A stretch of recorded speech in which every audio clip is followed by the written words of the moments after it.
Rescuers continually discuss where we should connect our ropes to our harnesses. So I want to spend the next few minutes here discussing some regulations and standards pertaining to these connections, answer some questions about where the main and the belay ropes should be connected to our harnesses, and then identify a few best practices when using our rescue harnesses. In 2004, Mark Denver gave a presentation titled Fall Arrest versus Belay at the International Technical Rescue Symposium. In this presentation, he highlighted the various connection options for the main and belay connections to a rescuer's harness. After this presentation, it was extremely clear to the participants where these connections needed to be made.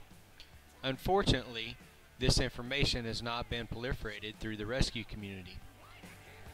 So I want to take a look at these connection options, review some of the information that he presented, and relate it to the conditions we typically find here in Central Texas.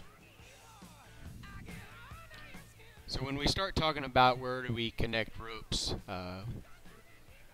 let's think about the main line or your rappel line, and that should be connected at what we would call the ventral connection, that central waist connection point on the front of your harness. Oftentimes we're going to attach a second rope. It might be a second tension rope, or it might be a belay. Where does that rope get connected? And I think before we can answer that question, we've got to decide what's the job that rope is accomplishing, and then we can make a decision. Essentially, anytime we're using ropes at height, we're using those ropes as fall protection. So I think it's appropriate for us to take a look at the various fall protection standards and decide which fall protection category does the rope system that we're employing fall into. So let's highlight the four main categories of fall protection, that being engineering controls, fall prevention or travel restriction, work positioning, and fall arrest. The first category is engineering controls, and that's simply handrails or windows or some other system that prevents you from falling through some sort of engineered mechanism. The second category is fall prevention or travel restraint, sometimes called travel restriction, and this is some sort of system that's put in place that prevents you from traveling far enough to fall over an edge, like you see depicted in the diagram on the screen. In the Central Texas area, we typically use a method that we call tying in short as a travel restriction method. Also connecting to local anchors at edges, keeping your connection to that anchor taut, preventing you from traveling far enough from falling over an edge. The third category of fall protection is work positioning systems. Work positioning systems are used in those situations where you're either hanging from a rope or some sort of lanyard from your harness, and any potential fall that exists is limited to 2 feet or less. The various standards that exist do allow for frontal attachments when using work positioning systems, and as you can see on the screen from the user data from the Petzl Falcon Ascent harness, the ventral connection on the front of the harness or the two side loops used in tandem can be used for work positioning. The last category of fall protection that we want to highlight are fall arrest systems. Fall arrest systems are primarily used in an industrial setting to protect workers who are exposed to significant fall hazards. These falls are allowed to be up to 6 feet in length, with an additional deceleration distance of 3.5 feet. That's almost a 10-foot fall that the worker is being exposed to. In the rescue setting, we really want to minimize our fall distances to much less than 10 feet. But we do want to highlight that there are standards that allow for frontal harness connections for fall arrest systems, to include the Petzl Falcon Ascent user information that allows for a sternal connection for fall arrest systems. The question that we have to ask ourselves is, how do our technical rescue systems fit into the fall protection standards? The category of fall protection that most resembles our rescue systems is work positioning. Our rescuers are exposed to falls that are 2 feet or less. When using work positioning, frontal harness connections are allowed. And as the videos later in this presentation will show you, not only are they allowed, they might be preferred. When building rescue systems, why would we engineer a system that exposes our rescuers to a fall? But when we rig belays, that's exactly what we're doing. This is why we highly encourage rescuers to use 2-tension rope systems, so that we minimize the opportunity for our rescuers to be exposed to a fall. Even though this is the case, there are rescuers that prefer to use belays.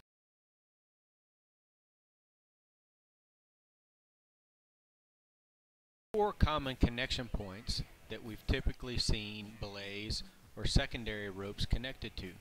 That would be the dorsal, the sternal, the rear, and the ventral. So let's take a look at a few videos where a rescuer would be attached to the ventral connection for his main line, and what happens when the belay line is connected to various connection points and the main line goes away. So let's take a look at a snug top rope belay connected to our ventral connection.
We highly recommend using 2-tension rope systems where both ropes connected to the harness are tension.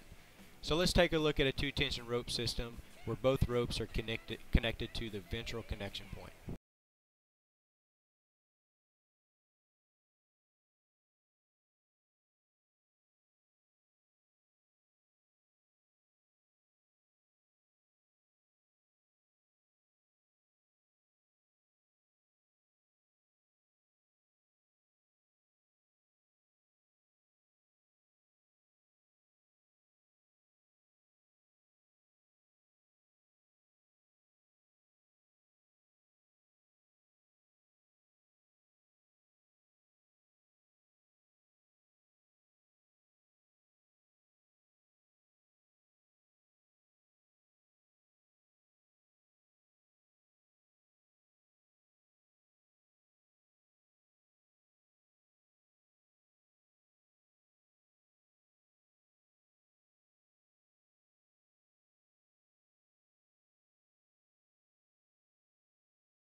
The videos demonstrate that frontal connections are much better for the rescuer.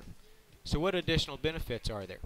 How about you can see the connection point to your harness, making sure that it's secure. You don't have a violent change in body position if the second rope were to be loaded. It minimizes your body rotation and reduces the chances of neck hyperextension or flexation. It increases your ability to self-rescue and get out of the bad position. It decreases the onset of harness suspension trauma when you're hanging from the front of the harness and not dorsally. Additionally, as you fall, you have the ability to anticipate the impact. and rock climbers fall in this manner all of the time.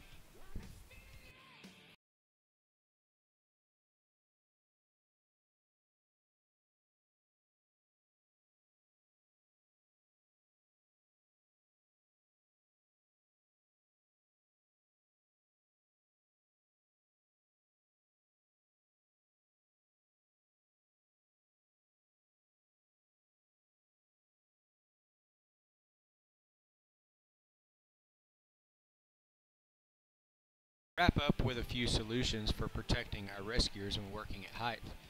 Make all harness connections in the front either ventral or sternal, except when working in confined spaces where you need to use dorsal connections for retrieval lines. Use 2-tension rope systems when practical to safeguard our rescuers from falls. And one solution that the Austin Fire Department has implemented is issuing the Falcon Ascent harness that only has ventral and sternal connections, therefore taking away the opportunity to be dorsally or rear connected.